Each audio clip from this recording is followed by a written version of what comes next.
Well, sir, it's late afternoon as we approach the small house halfway up in the next block now. And here on the front porch, we find Mrs. Victor Gook all by herself. Mrs. Gook is swinging gently in the swing, and her expression of absorption suggests that she's deep in thought. However, the lady's reveries are brought to an abrupt end by the bright voices of a near relative. Listen. Say, can we use your telephone to call the fire department? Anybody up on that porch want to get married? Hi. Some people don't pay any attention to their relatives walking along the street. I was thinking about something and never noticed you fellas. You're an unnatural wife and mother. I will pack my valise and run away to Peoria, Illinois. Mr. Razorscombe got back from Peoria this afternoon. Is that a fact? He's going back tomorrow. He's an incorrigible man. He loves Peoria more than he loves me. Willie, baby, will you run in on the library table? Okay. Bring out a letter you'll see on top there. Okay. I may have put it in the drawer. Letter from Aunt Beth? No. We get some mail? A couple advertisements. Mr. Johnson telephone? No. I went to work and done a terrible thing, Vic. Huh? Gee, it's real cool in the living room. What terrible thing did you go to work and do? Opened somebody else's private letter by mistake. How come? When I got it out of the mailbox this afternoon, I glanced at the envelope and thought it said Mrs. V. Gook. What did it say? Reverend V. Gook. Oh, that's happened to me a couple of times. At the office, I've got a preacher's letters by mistake.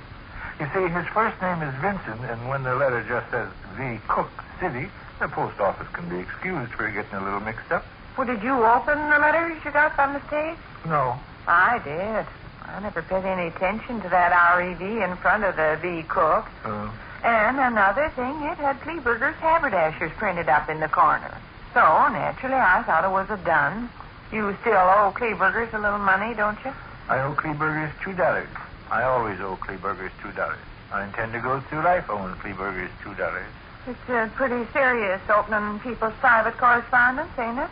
Oh, I doubt if it's a jail offense. You simply made a mistake, and your mistake was a natural one. I suppose I got an email. Hurry along with that. Did I receive less mail than any other halfwit on the face of the earth? What'd you do with Reverend Cook's letters you received by mistake? Simply penciled in the parsonage address and given to the office boy to drop in the mailbox. Give it here. How about moving over so I can sit down?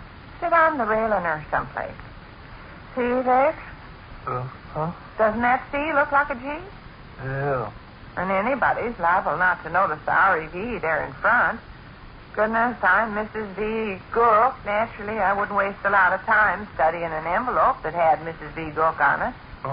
Especially when the mailman dropped it in my own mailbox. Sure. Mom, I might understand you opened another party's correspondence? This letter belongs to Reverend Cook. By George, is that right? I just glanced at the envelope. See how much it looks like Mrs. V. Gook?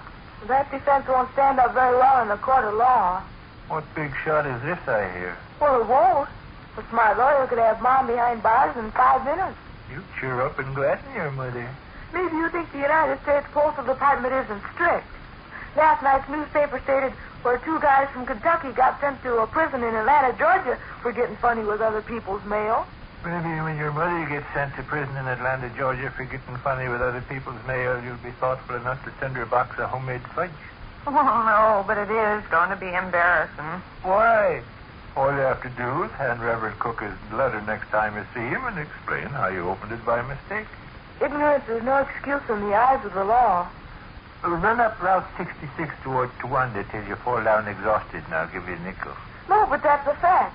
Man in Terre Haute, Indiana, choked his grandfather and put up the excuse he thought it was his brother-in-law.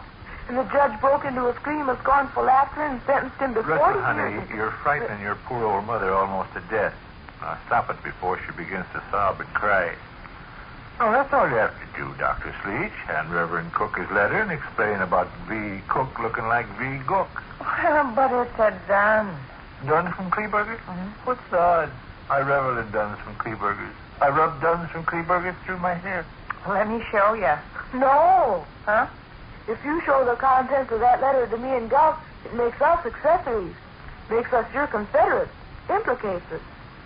It'd be better if you shouldered the entire guilt by yourself, because if we all went to prison, there wouldn't be anybody on the outside to hire lawyers. Some clamp, old pal, you become increasingly tiresome. If you keep up this fancy flow of remarks, you'll be banished from your parents' society. Okay. I'll read you what it says. Oh? Dear Reverend Cook, respectfully calling your kind attention to a balance of $4.50. Your original obligation as of June 15th amounted to $5. May we hear from you soon. Cordially, S.N. Kleberger, Sr. The preacher's kind of slow pay. Well, that's where the rub comes in. I don't want to hand him this letter all opened and everything. He'll know I've read it. So what? Well, he'll be embarrassed, and so will I. Oh.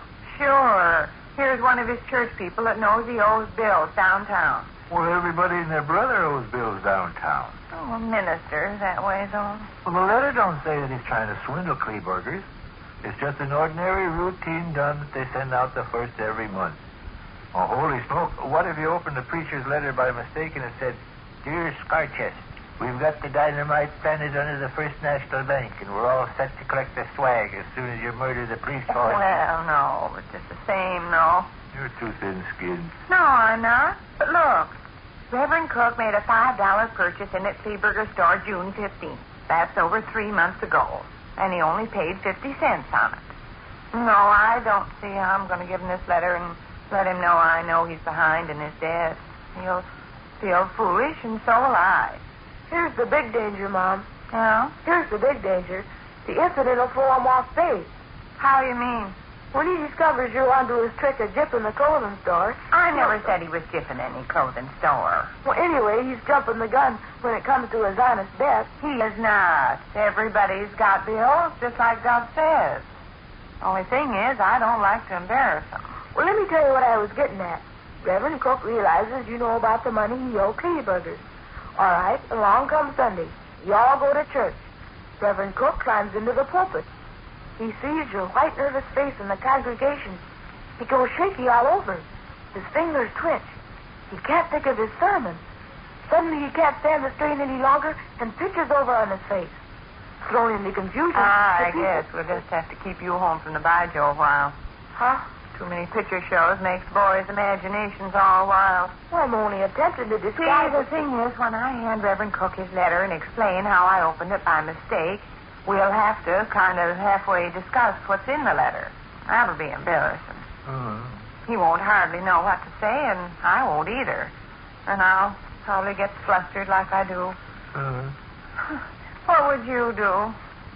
Well, I think I'd hide down cellar till it gets dark. Then, about 3 o'clock tomorrow morning, I'd steal down dark side streets until I got to the city limits. Then I'd crawl along the hard roads, slinking in ditches and through culverts, till I was at least 10 miles. No, but no fooling. What would you do? Throw the nitwit feather away. Yes, and rot in prison. Shirt sleeve, old watermelon Ryan. You'll vex Papa with your foolish chatter. All right. Yes, I hesitate to throw away somebody's nice letter. It's a done. They'll send him another one the first of next month. Yes, that's true. Say, Ike Nieseffer told me something down at the office this afternoon that was amusing in a mild way. Is he? That brother-in-law of his, Ed whatchamacallit, telephoned the other evening and wanted to borrow a length of piano wire. Well, thunder, Ike told him he'd just as apt to have a length of piano wire around the house as he'd be apt to have an Eskimo's igloo. He asked his numbskull brother-in-law what he wanted with a length of piano wire. And what do you suppose his brother-in-law said? Who's this? Whatchamacallit, Ike's brother-in-law. Ike Nieseffer's brother-in-law? Didn't you pay the slightest attention to me, Sade? I'm afraid I'm still thinking about Reverend Cook's done from Kleberger's. I must remember to tell you another humorous anecdote someday. I guess I will throw it away. No. They'll write him again the first of next month. No harm won't be done. Yes, I'll throw it away. No, Mom. No, Mom, what? If you throw it away, you'll be miserable. Individuals can't throw away United States mail and escape.